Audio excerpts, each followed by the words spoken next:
The edgiest SRPG. Valkyrie Profile Covenant of the Plume by KBash.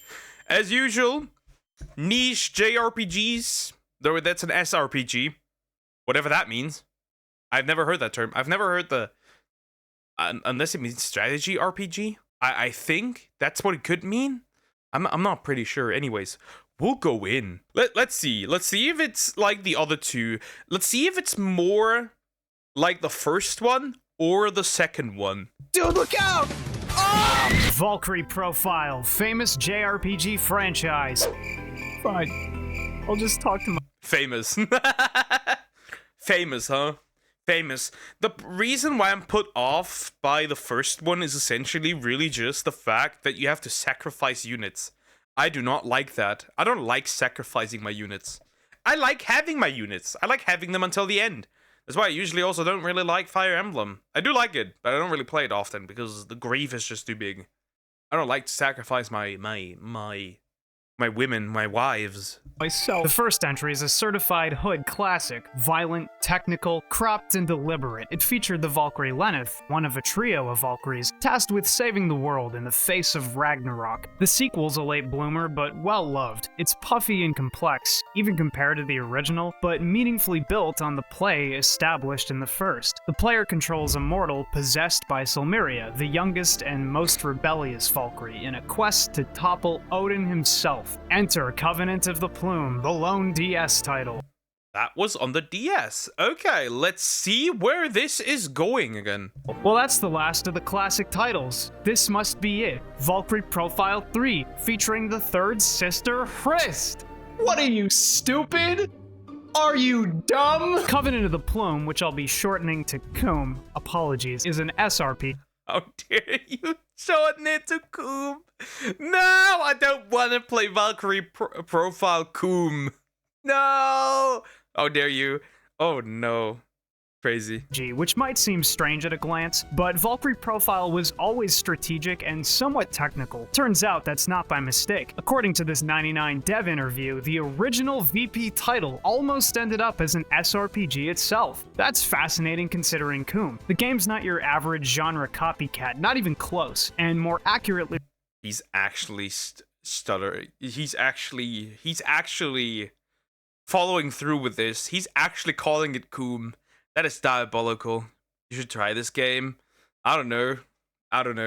It resembles a regular Valkyrie Profile game if you had to wander through a tactical grid to start combat. It's not an exploration of that original Valkyrie Profile strategy concept, it's a compromise with what the game became. That's really interesting! So, let us, you and I, become Covenant of the Plume enjoyers. Coomers, some say. Coom's a little different. Coomers is diabolical. I hate you for this. I hate you. Now I can't take it seriously at all.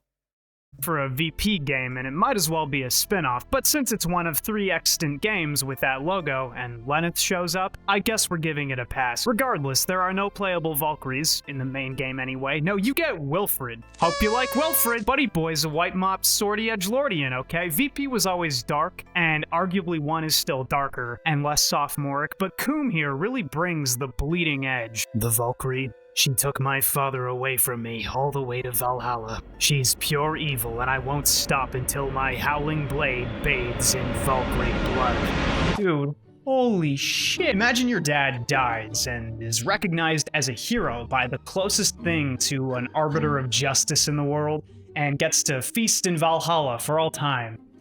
Would you have preferred he roast for all eternity? I can understand a little. His father's death shattered his mother's mind, and he's thrust into the workforce, or the mercenary world, to make ends meet. Life's thrust into the workforce. Everyone, once they turn 18, thrust into the world of bill paying and broken dreams. Classic. Sucks, and then you die. Thankfully, Wilfred brought a friend, this happy little sunspot Ansel. Be a real shame if the last single pillar of your support network died tragically in a I killed my best friend during a demon attack by empowering him with a cursed feather I found to ensure our survival moment. But what are the chances of that? And so, Wilfred runs away from the mercenary company, his friend's blood on his hands, to exact vengeance on Lenneth. Strap the f*** in for this one. Everything seems pretty average, or at least up front. You click locations on a map, read some dialogue, stock up at the shop, and run through missions. There's a pile of side quests, like most SRPGs, but let's ignore that. The first thing you gotta know is that Coom is made to be played multiple times, like the other Valkyrie profile games. It wants you getting the bad ending and starting over with your acquired knowledge and power, levels and skills, and all of that. Thankfully. See, I would probably play this with a guide so I can get the good ending so I don't have to retry again. It's very simple. Carry over. It's extremely easy to walk into impossibly difficult scenarios, overwhelming resistance from enemies, all of that bad stuff that normally makes players quit. It's not balanced for a newcomer or even longtime genre fans to just roll in expecting to win every fight with mechanical skill. But that sounds terrible! Yes, except that little thing Wilfred did to his best friend in the intro is the expectation. If you walk in like it's Fire Emblem, trying to reset every time someone dies, you're gonna close the game and never come back. Coom wants you killing your friends. I'm gonna say that again. Coom wants you killing your Wait, you have to get rid of them? Well, what is the difference between it and then Valkyrie Profile 1 at that point? Right? It's like really close to the same. Almost. From the feeling.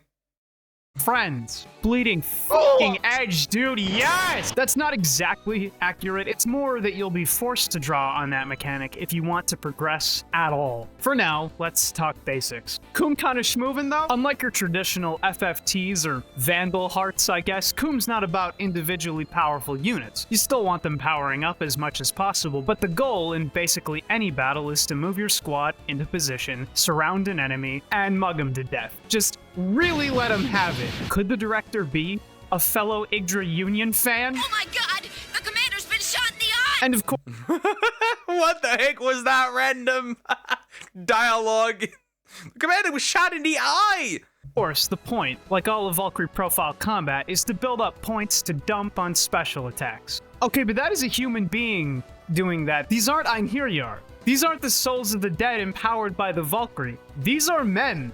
There's something really funny about these commoners rolling onto the battlefield in a time of war and strife and peasant uprisings just to drop sick anime schmoves on anyone they meet.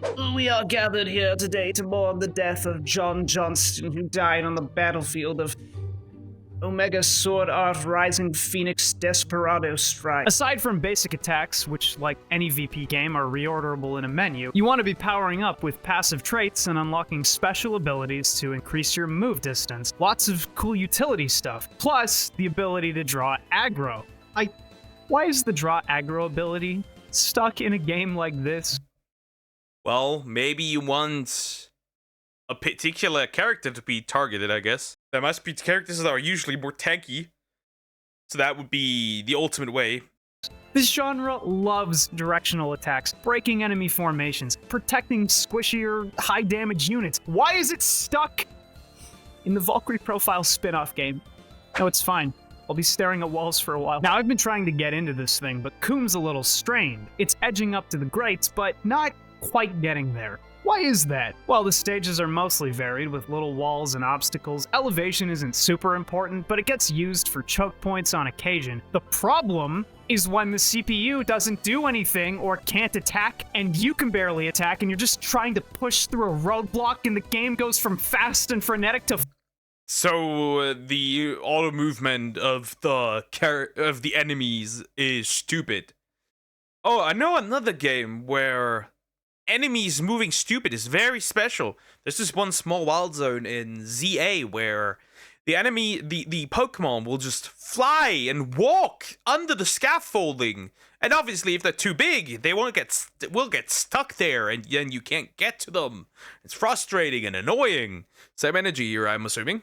annoying in a blink. You could probably plan around moments like this if Coom were an average SRPG, but there aren't any generic units to speak of. Okay, I can't load up on archers. It's a Valkyrie profile game. Every character has a profile, and most of them are locked into melee combat. And that's fun because the stages, though varied, are usually really big. Like like really, really big or full of hazards, or both large and full of movement impeding snow. So many missions are absolute crawls, ridiculous slogs through nonsense so you can pile on and beat ass, and that'd be doable. I can see the designer vision, make him trudge through hell, so when they open a can on the last dude standing, it'll feel amazing. Is what I would say if I were imagining how this game feels instead of experiencing how it actually feels in real time. You know, if you had to travel in FFT, for example, that was usually a design consideration. Arrows, elevation, spells, a challenge. Coom doesn't feel very designed at times. And I wasn't kidding about unwinnable scenarios. Unless you're willing to use the plume to kill your friends, some of these missions are, played straight, legitimately RNG. What the actual fuck? What the heck? What the heck? What are we doing? So it's RNG whether you can win or not? Motherfucker, that sounds horrible as hell. Stuck Pokemon, throw a Pokeball, solved. Yeah, but if it's your Pokemon, that's no longer as funny. If you're, if you have a Pikachu and you send it to do Volt Tackle and it starts side questing, then you can't do anything. I've had this with multiple Pokemon where they like, you would attack, the Pokemon that they should attack would be right in front of you, but their auto movement just was like, okay, I'm gonna walk to the left, all the way to the left to the end of the wild zone, and then behind the scaffolding, and then I can get through the scaffolding anymore and do the attack. It doesn't matter. When they go side questing, they go side questing. Based. This one NPC will walk directly into her death, constantly, unless you abuse skills you likely won't have, or you use the plume. Now, FFT does this too. Glass houses. I hear you, but to be fair, it happens at least twice in Coom. But fine, it's a different game, doing its own thing. And the design isn't anti-fun all of the time. Sometimes it's It's just, there is games, strategy RPGs, where the NPCs are genuinely stupid. I genuinely mean that. They will actively run into getting their ass whooped. I've had this a lot when I was playing Langriser. Especially the gacha one. These characters are that stupid. These NPC characters are that acoustic. We got autistic Pokemon. Yeah. That's what it feels like. It feels like so stupid. They just go side questing. extremely funny.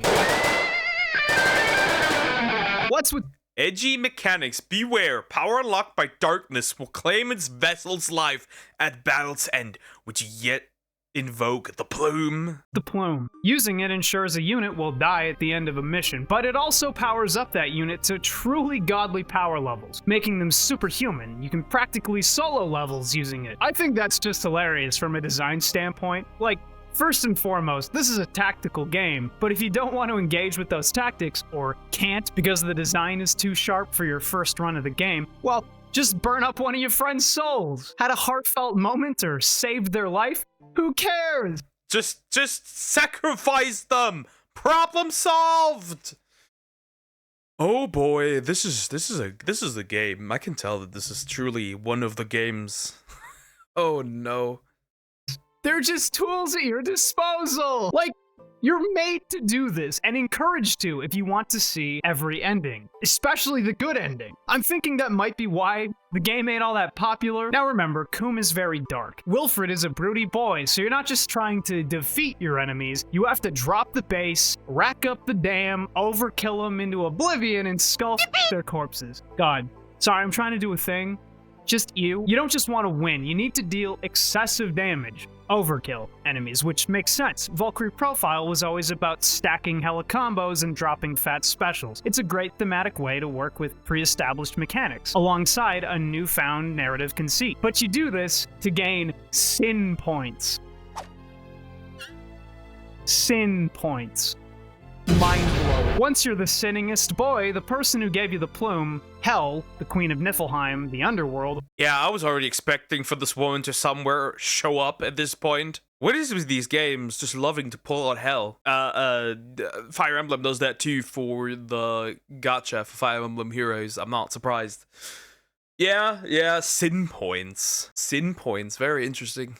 or at least Hell's confidant anyway, will give you little gifts. Now, isn't that precious? Valkyrie profile games always have multiple endings, and that all ties directly into plume usage. If you're on a fresh save, you're getting the bad ending, barring use of a guide or other knowledge. Medium ending at best. This is where the ending chart comes in handy. Basically, Coom is split into 3 major routes that determine what characters you encounter and recruit at all. And it's not a big number. That first run squad is sparse. You'll be able to choose at the first diverging path, which will lead into an easy, normal, or hard fight, with literally 0 indication, by the way. But after that battle, you're on a train track that branches based on plume usage. You can actually game over by consuming all of your party members and be forced to restart your playthrough. It's wild. That sounds fine and all, but 2 playthroughs is something like a 30-hour commitment, and the game's not overly beautiful or enjoyable enough to justify it for most people. That's very true. That's very true. Notice how I said that Valkyrie Profile 1 was pretty, Valkyrie Profile 2 was pretty. I haven't said that here. It really isn't. The sprite work isn't that amazing. I guess the character profiles are interesting, but that's about it. It's not really that pretty. Character designs are neat. Some of their personalities are really compelling. I love Gwendol here because he's basically the most jaded, horrible man on the planet. I can't with this game. Look at that slide! One thing. Damn, bro had a Garu slide right there. Kicked him, sliced him in half, kicked him down, and he made the Garu slide. Coom does surprisingly well is writing. I don't think the story itself, flawed and fairly strained quest for revenge on a lesser deity literally everyone accepts as good just because life sucks and poverty is a state of being. I don't think that works overly well. We all know Wilfred's gonna get his shit together eventually and turn his blade on Hell, the real antagonist from the intro. But yeah, interestingly enough, that's gonna take a while. Is that game available for PC or Switch? You'd have to emulate it because it's a DS game. the actual writing is like PSP FFT competent, that emulated Shakespeare stuff that's challenging for some people, but engrossing for others. Having read enough Billy Shakes in my time, I find it competent, and sometimes really impressive, actually emotive. It does more for the game than the visuals and the gameplay, I'd say. And sometimes it carries over to the cutscenes as well. I didn't really groove with the second game's mellower tone. I mean, a mellower tone isn't really all that bad. Can be good. Depends on how it's executed, usually. it's aesthetic, but there's very little edge to VP2. It's a way more pillowy narrative than you'd expect coming off the first entry, but Covenant came out swinging. This game's vile, cruel, sad, I live, love, laugh this stuff, dude. Profound human misery. We stand. Part of me wishes I could recommend this more. I mean, the credentials are inarguable. If you want to do a lot of stuff for a long time, power up over playthroughs and I guess, yeah, but realistically, it's just not. Though you could play other strategy RPGs that are just better, straight up. Like, you could play Pokemon Conquest, and while it's not that deep, you could still play it. You can play that game if you want. I'd rather play the first or the second.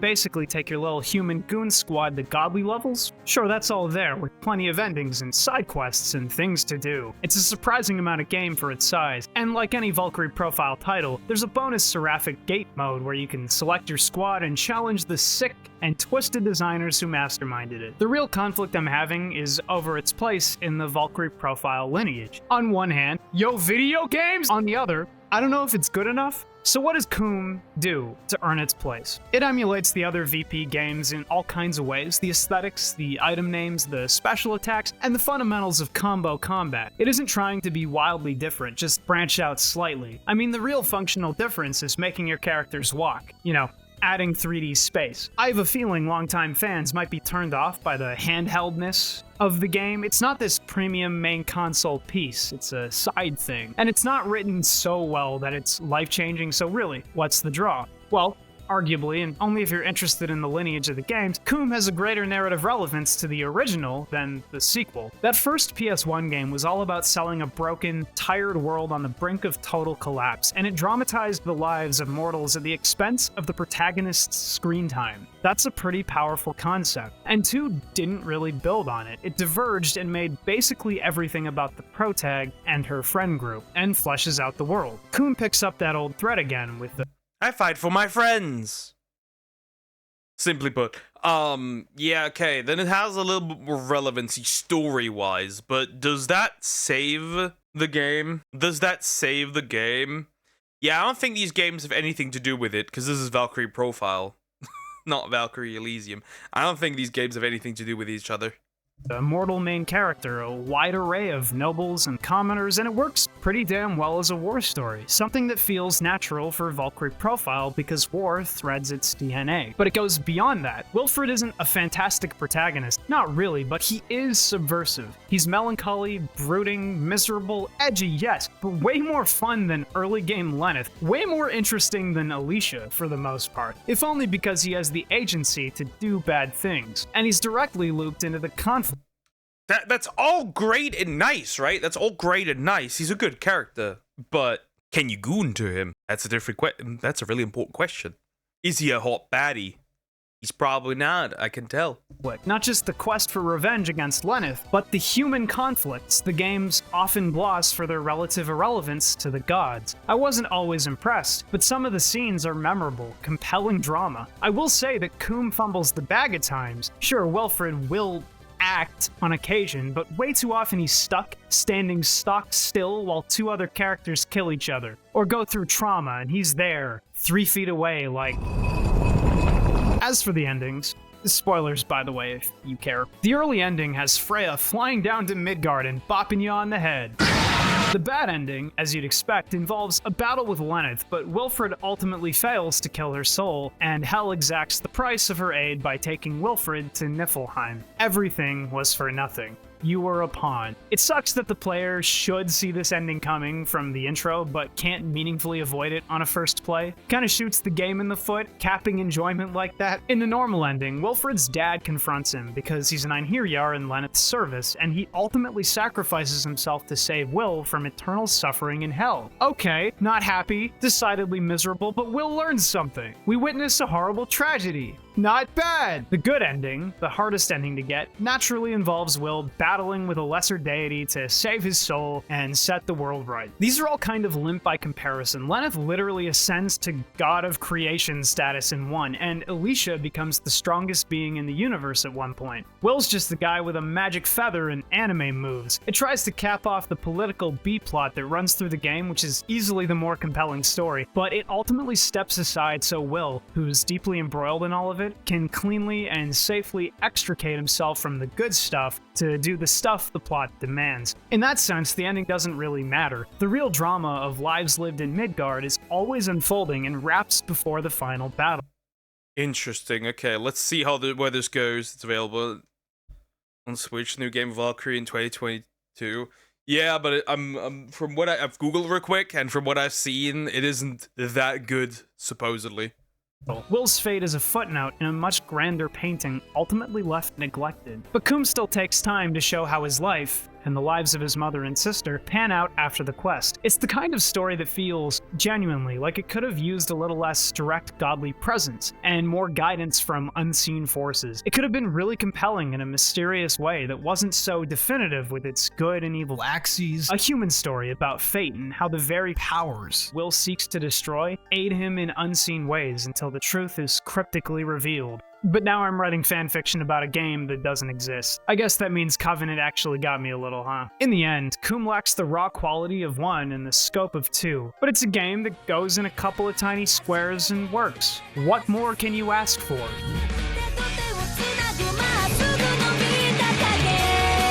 No, not anime music! Not anime music! I'm gonna get castrated for this. Stop! Hey, it's KBash. Huge thanks. Wait, that's it? Alright, well, he's gonna say a special thanks to all the people, so special thanks to those that, help support him, because the videos are usually really fun. Oh, well, okay. So, pretty much, the game, it's not really...